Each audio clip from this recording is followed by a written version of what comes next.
Chers amis internautes, merci de nous retrouver dans cet entretien spécial où nous recevons pour vous le premier candidat officiellement déclaré à la présidentielle d'avril 2021, Daniel Eda. Bonjour, monsieur Daniel Eda. Bonjour. Alors, lorsqu'on parle de Daniel Eda, la plupart des Béninois pensent souvent à la présidentielle de 2016. Au-delà de cette expérience, qu'est-ce qu'on peut retenir de votre parcours politique? D'abord, merci pour l'opportunité que Bénin Web TV me donne de m'adresser à nos compatriotes. Vous avez parlé de 2016.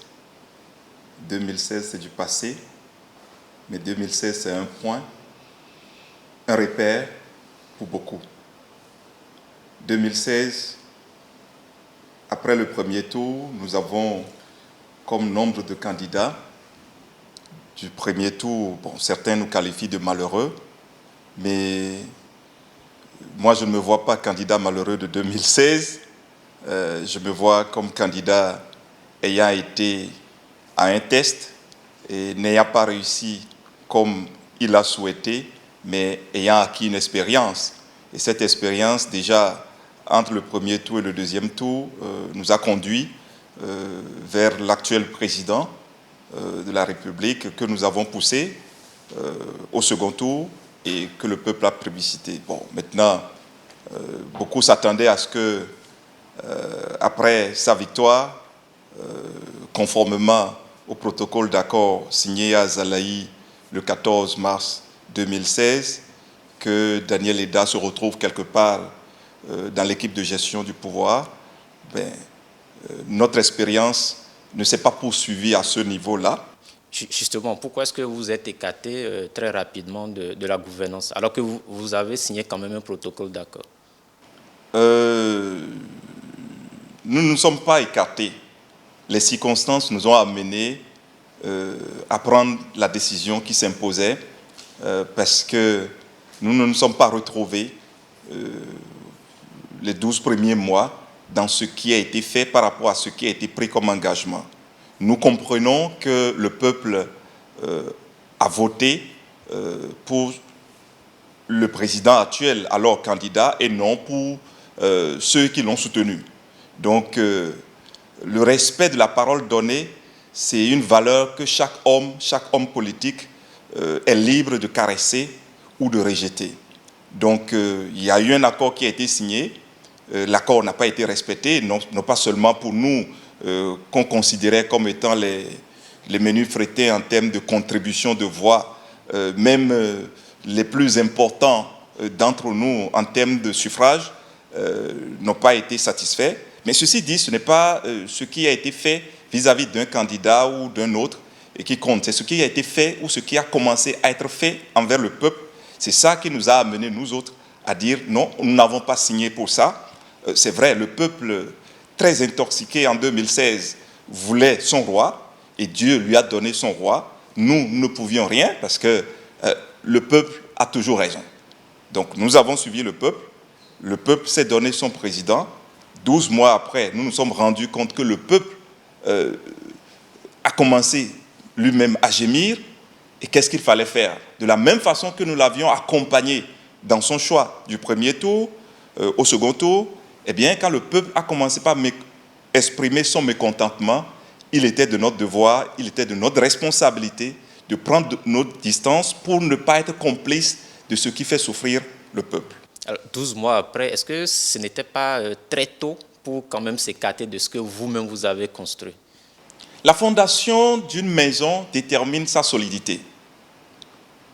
Quand la fondation est mal bâtie, on peut construire autant de nombre d'étages là-dessus, ça ne tiendra pas. Et 5 ans après, le président lui-même a dit qu'il a été surpris par le temps et qu'il n'est pas satisfait de ce qu'il a fait. Donc, je ne vois pas que ce soit ceux qui le soutiennent qui puissent aujourd'hui dire qu'ils sont satisfaits quand l'intéressé lui-même reconnaît qu'il n'est pas satisfait. Donc, ce qui est important, ce n'est pas de faire le procès de celui qui est là maintenant, c'est d'apporter des solutions concrètes en complément de ce qu'ils ont pu faire pour que le peuple se porte mieux. Et c'est pour travailler à cela que nous avons pris du recul depuis 4 ans. Et voilà. vous avez pris du recul, mais là, vous revenez avec un nouveau projet de société que vous avez dénommé la grandeur du Bénin. Alors, qu'est-ce que vous entendez changer véritablement? Bon, d'ailleurs, déjà, il faut commencer par dire une chose. Ce n'est pas le projet de société qui compte. Ce qui compte, c'est la vision politique que l'on apporte. Et ce qui a manqué dans notre pays les 30 dernières années, c'est un homme politique qui vient dans l'espace politique, dans le combat politique, avec une vision politique qui permette à nos compatriotes de le suivre. Et laquelle vision constitue la lumière qui fera que même si cet homme politique arrivait à disparaître de la scène politique, ceux qui le suivent puissent continuer à avancer parce que la lumière demeure. Donc, nous avons un défi fondamental dans la gouvernance politique de notre pays, c'est de gouverner désormais à partir d'une vision. Donc, ce que nous apportons essentiellement, et la richesse fondamentale que Daniel Eda a et qu'il donne à ceux qui sont avec lui, c'est une vision. Et cette vision, c'est le Bénin économiquement prospère et socialement stable. Une vision qui ne date pas de 2016, une vision qui ne date pas de 2020, une vision que nous portons depuis plus de 10 ans. Parce que c'est facile de faire recours à des experts, à des consultants qui façonnent, qui conçoivent une vision politique ou un projet politique qu'on débite simplement pour appâter le peuple. Mais une vision politique, une vision, c'est quelque chose qui vient de soi.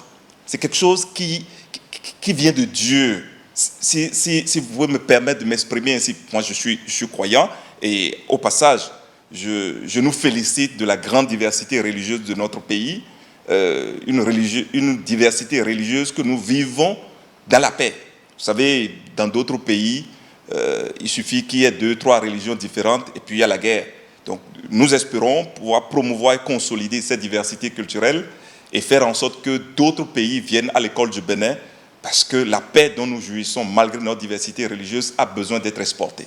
Ceci dit, je disais tantôt que une vision doit venir de quelque part. Et ma vision, la mienne, le Bénin économiquement prospère, socialement stable, je me rends compte qu'elle m'a été communiquée par Dieu depuis très longtemps. Donc, cette vision, c'est ça qui constitue le socle pour un projet de société. Quand on s'adosse à une vision politique pour élaborer un projet de société, eh bien, ce projet de société peut tenir. Donc, en 2016, nous avions lancé le cri de ralliement « Il fera beau ». Eh bien, nous n'avions pas été entendus. D'accord ? Pour 2021, nous venons avec la grandeur du Bénin. Pourquoi ? La vision est sur le long terme. C'est la vision qui fait que les jeunes Béninois qui se retrouvent aujourd'hui avec Daniel Eda, demain pourront continuer à faire la politique dans la même vision. Parce qu'ils diront que Daniel Eda a une école politique. Mais l'école politique, ce n'est pas parce que Daniel Eda a trouvé quelqu'un qui lui a donné de l'argent quelque part, ou parce que Daniel Eda est commerçant ou est homme d'affaires, a pu se faire beaucoup d'argent. Les gens viennent à Daniel Eda par rapport à la vision qu'il défend, par rapport à la vision qu'il propose. Donc, ce qui fait qu'ils pourront continuer après moi. Vous voyez, j'ouvre une parenthèse pour vous dire, nous avons fait un faux diagnostic dans notre pays par rapport à la réforme du système partisan. On a parlé de la nécessité de créer de grands ensembles. Je n'ai rien contre. Mais sur quelle base est-ce que ces grands ensembles ont été constitués? Est-ce qu'aujourd'hui, ces grands ensembles tiennent? Non, ces grands ensembles ne tiennent pas. Vous avez appris tout récemment la suspension ou le blâme d'un grand homme politique qu'on accuse, à tort ou à raison, d'avoir fomenté un coup pour, je ne sais pas quoi, la destitution d'un autre membre de son parti à un certain poste donné. Mais il faut une vision politique et c'est ça qui rallie les gens et c'est ça qui fait un parti politique solide. Donc quand il n'y a pas de vision politique qui réunit les gens et c'est un homme qui se lève, dit oui il est intelligent, il a beaucoup d'argent, il a telle expérience, il a tel diplôme, il a tel réseau, dans tel pays il connaît telle personne, vous savez telle personne est derrière lui. si ce n'est que ça, ce qui nous motive à suivre des gens en politique, à accompagner des gens en politique, non, à travailler pour des gens en politique, parce que nous avons beaucoup travaillé pour les gens en politique et très peu accompagné les gens en politique.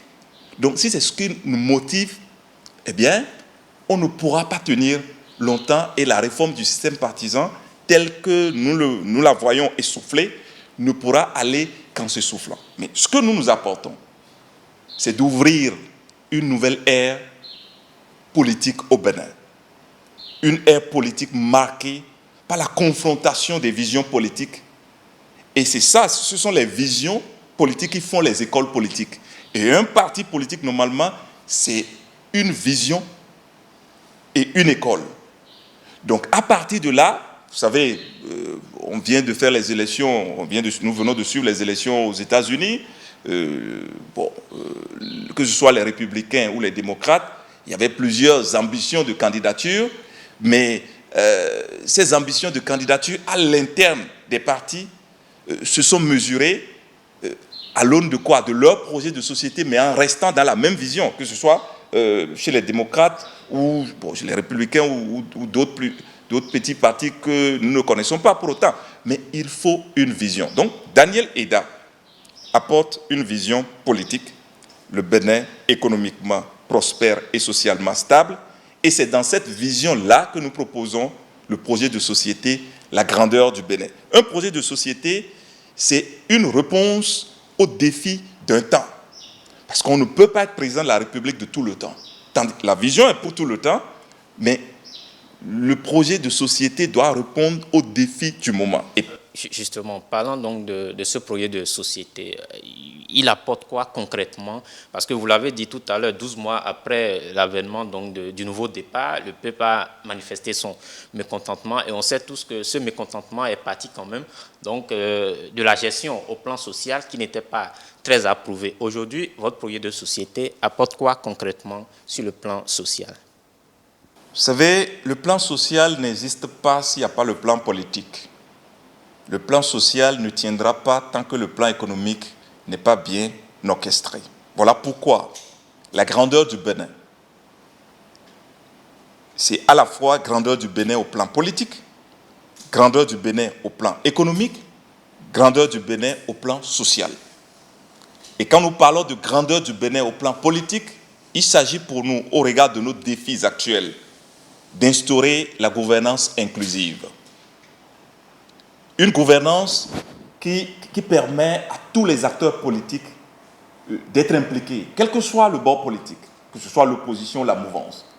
Nous devons pouvoir créer les mécanismes pour que tout le monde se retrouve dans ce qui se fait dans la gouvernance du pays. Quand on parle de gouvernance inclusive, c'est une gouvernance inclusive pour les jeunes, pour les femmes, pour tous les Béninois de l'intérieur et les Béninois de la diaspora, y compris les afro-descendants. C'est une gouvernance inclusive pour ceux qui connaissent papier et ceux qui ne connaissent pas papier. C'est une gouvernance inclusive pour ceux qui sont dans les villes et ceux qui sont en milieu rural. C'est une gouvernance inclusive pour toutes les régions. Et l'instauration de cette gouvernance inclusive commencera par la libération et ou la relâche de tous les condamnés à caractère politique. Mais le peuple, ce n'est pas forcément de ça que le peuple a besoin. Écoutez, je ne suis pas un démagogue. Je ne suis pas un démagogue. Moi, j'ai une vision politique. Ceux qui viennent disent, bon, le peuple a mal ici. Il faut lui dire ceci. Mais donnez-moi l'occasion de décliner ce que c'est la grandeur du Bénin. La grandeur du Bénin, c'est un projet de société bien construit. Ce n'est pas, on ne s'est pas levé du jour au lendemain pour dire, bon, tout est cher. Bon, on va dire le panier de la ménagère, il y a ceci, on va dire ça. Non.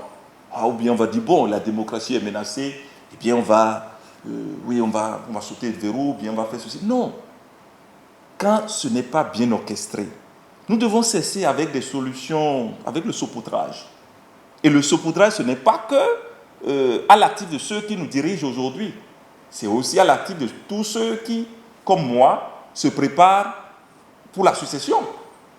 Donc, vous avez l'obligation, vous, hommes des médias, d'aider, d'accompagner le peuple à comprendre ce que propose chacun de nous pour mieux faire son choix.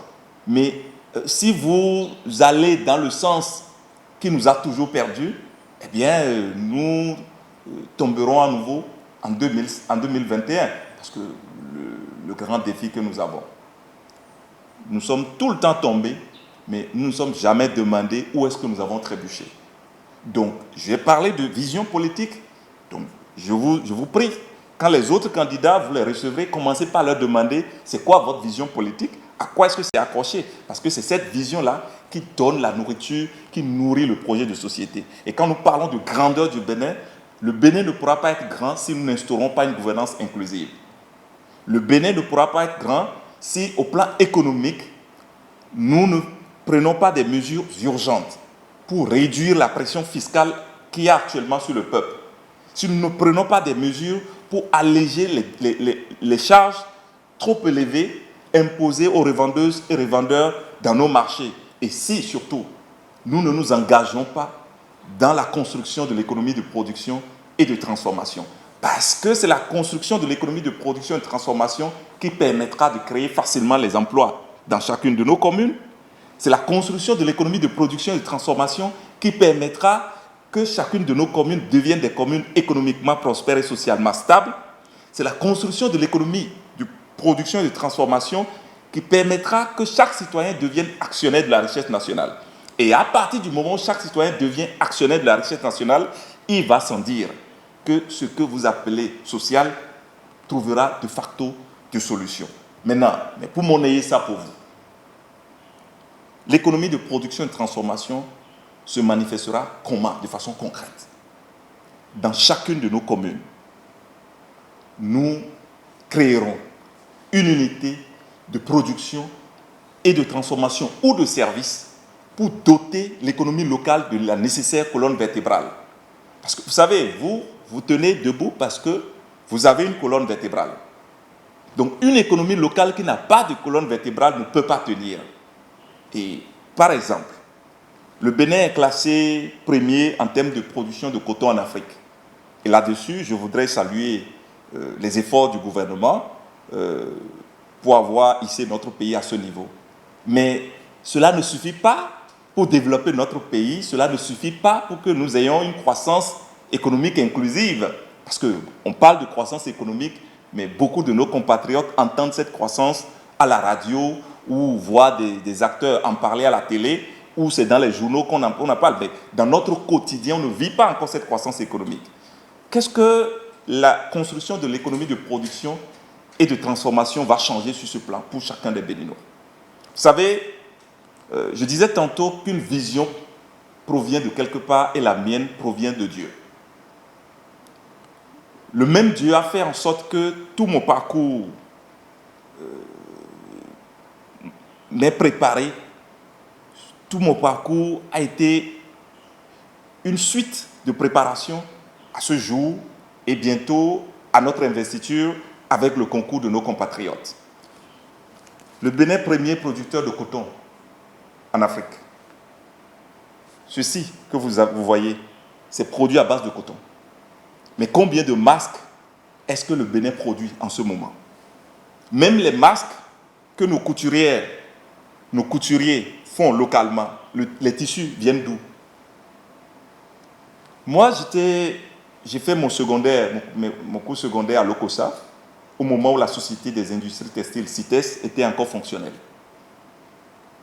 Et alors, il y avait tellement d'agents de la CITES qui logeaient à l'Okosa ou dans les contrées environnantes. Ils gagnaient de l'argent qu'ils dépensaient dans l'Okosa. Et le fait d'injecter leurs revenus dans l'économie locale de l'Okosa a fait de l'Okosa en ce moment-là une économie prospère. Vous savez, aujourd'hui, quand vous allez à l'Okosa, il y a des pavés, il y a des maisons à étages. Il n'y en avait pas en ce moment. Là, on pouvait compter le nombre de maisons à étages à l'Okosa en ce moment. Les pavés, c'était vraiment rare. Aujourd'hui, il y a beaucoup de pavés, il y a beaucoup de maisons à étages, il y a beaucoup d'infrastructures, mais l'économie locale de l'Okosa souffre. Donc, si nous arrivons à redonner vie aux unités de production comme l'huilerie de Kudo ou autres, la CITES, qui faisaient entre-temps la fierté de la commune de Lokossa, et que dans d'autres communes, en nous appuyant, en nous adossant à leur potentialité économique, il ne s'agira pas de rester à Paou, à Cotonou, ailleurs, pour dire, bon, puisque nous avons des intérêts dans telle filière, eh bien, tout le monde doit faire ça. Non, parce que nous devons valoriser le savoir-faire endogène. Nous devons valoriser ce dont nos populations vivent en ce moment dans les communes respectives.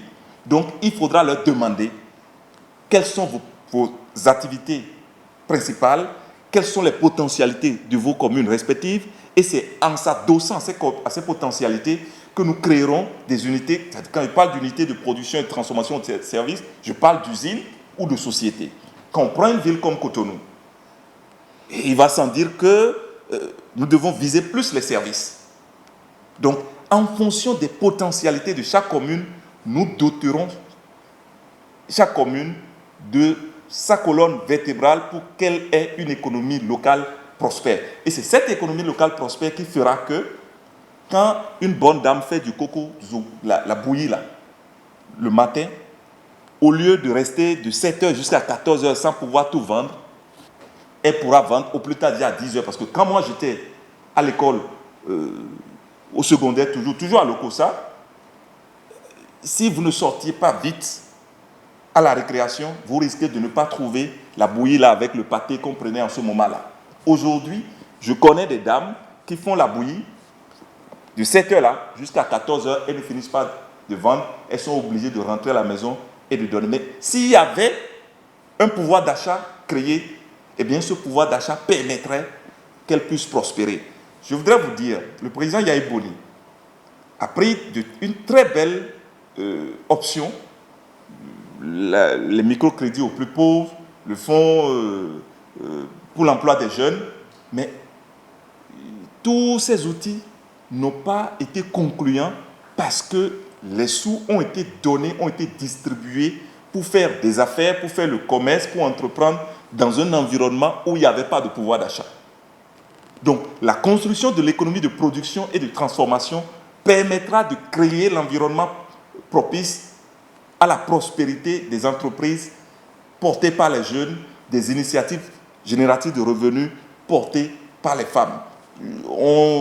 J'apprends qu'il y a une nouvelle vague de microfinance qui s'engage. J'espère que les dispositions sont prises pour créer cet environnement afin qu'on ne donne plus de l'argent et que ça serve comme, bon, on est à la veille des campagnes, et bien on donne l'argent pour attirer des gens vers soi. Alors, qu'est-ce que vous proposez pour la gestion donc, de ces unités de production? Parce qu'aujourd'hui, les usines dont vous avez parlé ont fait faillite. L'État a décidé par endroit de les mettre, de les confier à d'autres gestionnaires.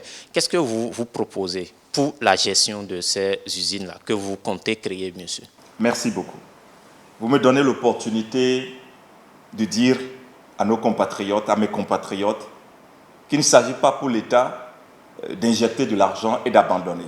D'ailleurs, vu le niveau d'endettement actuel, il serait imprudent de ma part de dire que l'État sera le seul à créer ces unités de production et de transformation.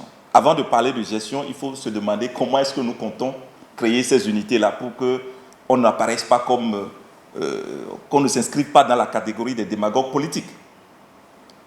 Pour créer chaque unité de production et de transformation ou de service dans chaque commune, nous impliquerons la commune elle-même sous forme d'actionnariat. La commune sera actionnaire. Vous savez qu'aujourd'hui, de plus en plus, les mairies attendent également beaucoup de l'État. Mais le terrain sur lequel sera érigée l'usine ou la société a une valeur. Vous savez, personne n'est assez pauvre pour ne pas pouvoir contribuer. Nous devons simplement nous mettre en position de contribuer et notre génie se manifestera. La pauvreté, pour moi, elle est mentale. Donc, nos mairies ne sont pas pauvres. L'État doit les conduire à faire émerger ce qu'elles sont, à mettre à contribution pour que leurs communes deviennent des communes économiquement prospères et socialement stables. Donc, les mairies vont être actionnaires par rapport à ce qu'elles vont apporter. que ce soit en nature ou en espèces, elles contribueront. Les fils et filles de chaque commune qui ont des moyens et qui ont le sens patriotique et qui ont envie de contribuer au développement de leur commune et qui, avant tout, ont l'esprit d'investisseurs, pourront participer à l'actionnariat. L'État central prendra sa part. Mais le plus important, c'est de faire venir les investisseurs étrangers. À commencer par quoi? À commencer par les investisseurs venant des pays limitrophes du Bénin. Les investisseurs venant du Nigeria, venant du Niger, venant du Burkina, venant du Togo en priorité. Et puis les autres partenaires traditionnels du Bénin sont bienvenus. Mais pourquoi est-ce que nous donnons la priorité à nos voisins? Parce que notre marché est d'abord dans le voisinage. Et nous devons prendre des dispositions pour que plus jamais on ait à fermer une frontière pour quelque raison que ce soit. Parce que si les autres ont intérêt dans notre économie, ils ne pourront, pour quoi que ce soit, fermer la frontière. Nous allons pouvoir nous entendre. Donc, voilà comment nous comptons mobiliser les capitaux pour la création des différentes usines, des différentes sociétés, bref, des unités de production et de transformation ou de services dans chacune de nos 77 communes.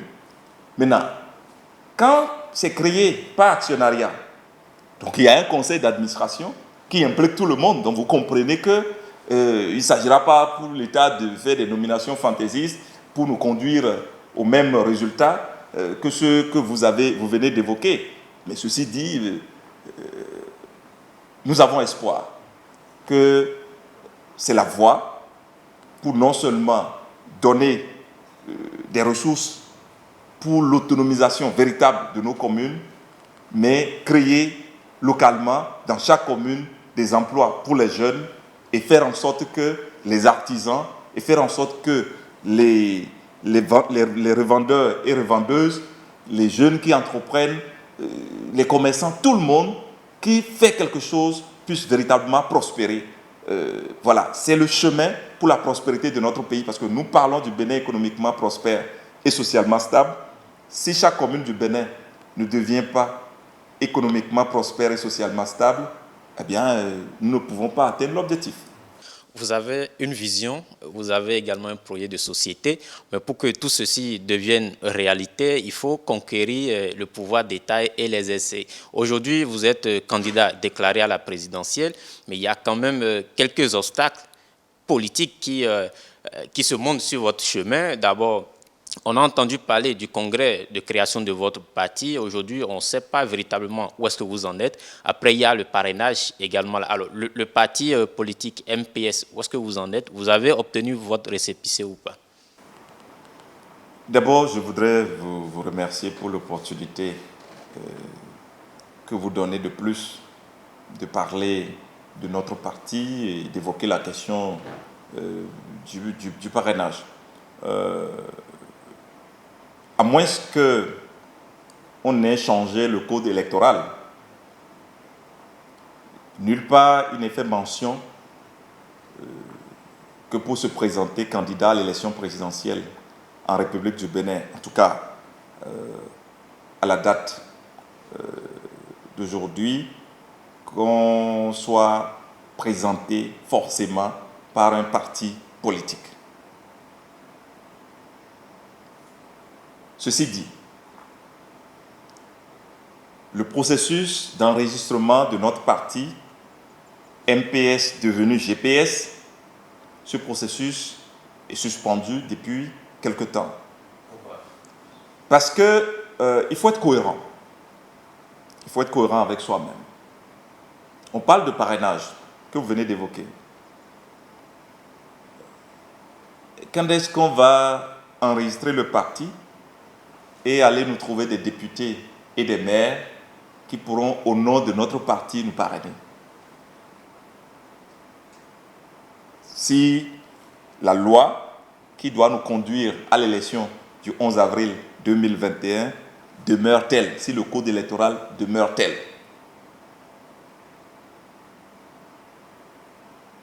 Notre parti, dès l'instant où nous nous sommes déclarés, notre parti, c'est le Bénin. Et Quand nous parlons du Bénin, nous parlons de tous les partis politiques qui se trouvent dans l'espace politique béninois. Nous parlons de tous les Béninois. Nous parlons de tous ceux qui veulent que le Bénin devienne un pays économiquement prospère et socialement stable. Et nous ne croyons pas qu'il y ait un seul Béninois qui soit contre le fait que notre pays devienne, que nous ayons le Bénin économiquement prospère et socialement stable. Donc, il faut être cohérent, il faut être conséquent. Nous ne courons pas après un récépissé parce qu'il n'est pas utile dans le contexte actuel. Maintenant, si demain matin, il devenait une exigence, eh bien, celui qui nous a permis d'être en train de nous exprimer en ce moment fera en sorte qu'on ait l'opportunité, qu'on ait les moyens de surmonter ce nouvel obstacle. À quelques mois de la présidentielle, concrètement, comment est-ce que vous allez pouvoir y arriver? Si demain, on change la loi, on dit que désormais, il faut que les candidats soient présentés par des partis politiques. Nous serons présentés par un parti politique. Lequel, par exemple? Je n'ai pas à vous dire ça.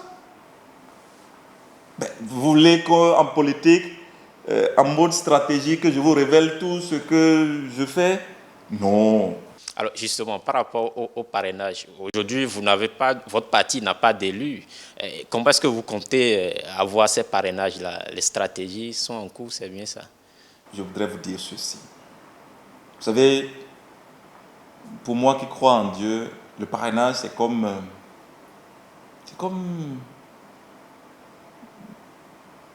disais dans sac de mais et puis en Chile, en bouger. En fait, je parle fond, je suis à Dia. Vous voulez dire que le parrainage, c'est pour endormir? C'est pour endormir, parce que c'est une potion qui sclérose, qui fait que toute personne qui pense à l'élection présidentielle 2021, c'est comme quand vous êtes en train de vous déplacer, vous arrivez au feu tricolore, mais vous, de votre côté, là, il n'y a que le feu rouge qui clignote. Le feu rouge est là, constant, et c'est parrainage, parrainage, parrainage, parrainage. Ça fait qu'on n'arrive pas à entreprendre, on n'arrive pas à prendre d'initiative. D'accord? Mais on parraine quoi? On parraine une vision politique, on parraine un projet de société, le tout porté par un candidat. Donc, pour pouvoir être parrainé, il faut être candidat. Mais tout le monde attend de réunir le parrainage pour être candidat. Mais le parrainage, c'est une caution. C'est une caution humaine. Comme la caution financière des 50 millions qui sont fixés là est à verser au dépôt de candidature. Quand est-ce qu'il faut démontrer qu'on a le parrainage nécessaire? C'est au moment du dépôt des candidatures. Et puis, est-ce que l'affaire du parrainage, c'est quelque chose qu'on peut aller discuter dans la rue, ou on vient à la télé, on dit, bon, dans le contexte actuel du Bénin, si moi je dis que, je ne sais pas, je prends un exemple, un honorable James par exemple, ou un maire Kosivi me parraine, si je vous dis ça maintenant, si le maire Dutroux à son poste, c'est une semaine, il va être destitué. D'accord? Et il y a des députés aujourd'hui qui sont des patriotes dans l'âme, mais qui ne peuvent pas s'exprimer parce qu'il y a des circonstances qui les obligent à garder le silence. Mais à quoi bon avoir le parrainage d'un élu qui ne peut pas publiquement, ouvertement apporter? Je ne vous ai pas dit que j'ai le parrainage d'un élu qui ne peut pas publiquement. Tous les députés qui sont là appartiennent au même bloc. D'accord? S'ils ne sont pas UP, ils sont BR. Donc, ils sont des soutiens du président qui est là jusqu'à présent. N'est-ce pas? Donc, comment est-ce que vous voulez que publiquement, ils puissent aller dire « je parraine telle personne » Ce n'est pas logique. D'accord? Mais il y en a, c'est la même chose pour les maires. Donc, ne venez pas demander à Daniel Eda de vous dire qui est-ce qui le parraine, qui est-ce qui est derrière. Moi, ce que je peux vous dire, que ce soit le parrainage ou toute une autre condition drastique, draconienne, tout ce qu'on peut mettre comme obstacle à la candidature, moi, mon Dieu, me fera traverser les obstacles. Parce qu'il m'a permis de voir déjà que le parrainage, c'est un feu rouge permanent qu'on a mis là pour empêcher les gens d'avancer. Donc, j'ai déjà traversé ça, sinon on ne parlerait pas de candidature. Nous avons traversé cette étape, toutes les autres étapes qui vont venir, tous les autres obstacles qui vont se présenter, nous les traverserons. Tout ce qui est important à faire, nous le ferons. Ce que je voudrais dire à mes compatriotes, et c'est ça ce que vous devez conduire le peuple à regarder plutôt. Qui sont les hommes et les femmes qui prétendent à la magistrature suprême, qui prétendent changer les conditions de vie et de travail de nos compatriotes? Quelles sont les visions qu'ils proposent? Quels sont les projets qu'ils proposent? C'est à ce niveau que vous devez déployer davantage d'énergie. Ne vous concentrez plus trop sur la question de parrainage ou même sur la question de parti. Moi, je sais, Daniel Eda, je ne suis pas candidat comme en 2021 comme je l'étais en 2016. En 2016, c'était moi le candidat. En 2021, je porte une candidature. De qui? Je porte la candidature de celui qui est le créateur du ciel et de la terre, l'alpha et l'oméga, celui pour qui aucun espace n'est impénétrable. Donc, si le parrainage est une clé pour rentrer dans une chambre ou dans un espace, mon Dieu n'a pas besoin de clé pour rentrer et j'ai confiance, je sais qu'il fait le nécessaire pour que sa candidature, à travers ma personne, passe. Alors, vous avez déclaré que vous êtes officiellement candidat. Quand est-ce que vous comptez aller au contact? C'est vrai, on n'est pas encore dans la période de campagne, mais toujours est-il que vous n'êtes pas sur le terrain. Bon, pour une première fois, je vais me permettre de dire ceci. Vous voyez l'espace dans lequel nous nous trouvons. Il y a beaucoup de nos compatriotes de tous les 12 départements et des 77 communes qui, en me suivant, pourront se retrouver parce qu'ils sont déjà venus ici. D'accord? Maintenant, quand on a une vision et qu'on est un leader, un vrai, on n'a pas besoin d'ameuter parce qu'il y a des gens qui se mobilisent, il y a des gens qui travaillent. Il y a un temps pour chaque chose. Il y a un temps pour le leader de se faire voir et il y a un temps pour le leader d'écouter, de recevoir. Et ici où nous nous trouvons, nous avons bouclé déjà de façon, en termes de contact physique, 8 départements sur les 12. Je dis contact physique ici. Et des gens venant de toutes les communes. Donc on n'a pas besoin d'aller sur les réseaux sociaux pour dire on rencontre telle personne, aller se faire voir. Non, Daniel Eda, j'avais fait l'expérience. Vous savez, moi j'étais déjà candidat une fois. Donc, celui qui n'a jamais fait l'expérience peut se permettre certaines choses. Moi, je ne suis pas un novice en termes de candidature. Et je sais comment est-ce que les gens peuvent affluer vers quelqu'un. Celui qui rassemble les foules ne rassemble pas forcément des partisans. D'accord? Mais attendez, quand Daniel Eda va sortir, vous verrez le marché qu'il y aura, parce que Dieu m'a rassuré que tous les marchés du Bénin sont avec nous. Et quand on dit que les marchés sont avec vous, c'est que le peuple est avec vous. Et le peuple attend. Et c'est pour ça que je voudrais rassurer tous mes compatriotes qui s'impatientent de me voir, de me découvrir, que j'arrive et qu'ils seront servis. Vous savez, à l'heure actuelle, si je me mets à circuler, je ne peux que m'attaquer à celui qui nous tient le fauteuil en ce moment. Parce que moi, je considère que le président lui-même, dans une des communes, à Tchaourou, il a dit qu'il va imposer la satisfaction des besoins de Tchaourou à celui qui va le succéder. C'est une déclaration prophétique que moi j'ai reçue avec acclamation et action de grâce. Qu'est-ce que vous avez compris par là? Mais ce que j'ai compris, c'est que Dieu l'a amené à dire qu'il n'est pas le prochain président, même si lui-même ne le pensait pas. Et il n'est pas le prochain président, lui-même le sait. Ses partisans, les plus fidèles le savent, mais ils font du forcing. Et je sais que le président, il est très intelligent. Il va les décevoir. Vous voulez dire qu'il ne sera pas candidat? Je ne sais pas, mais je sais que le président est très intelligent et qu'il prendra la bonne décision. Alors, Daniel Eda, nous sommes au thème de cet entretien. Qu'est-ce que vous avez à dire pour conclure? Pour conclure, vous voyez, nous sommes à quelques semaines des fêtes de fin d'année et je sais les difficultés que traversent les ménages dans notre pays que ce soit à Tempégré, à Barienou, que ce soit à Kéré, que ce soit à Lafiarou, que ce soit à Ipile, que ce soit à Godouhoui chez moi, que ce soit à Avatou, ou même à Agla tout près, ou à Paou où nous sommes en ce moment, je sais que nos compatriotes ont de la peine. Et beaucoup se posent des questions sur comment est-ce qu'ils vont traverser les fêtes de fin d'année. Il y a des cœurs généreux qui ont l'habitude de donner. Certains sont contraints à l'exil en ce moment.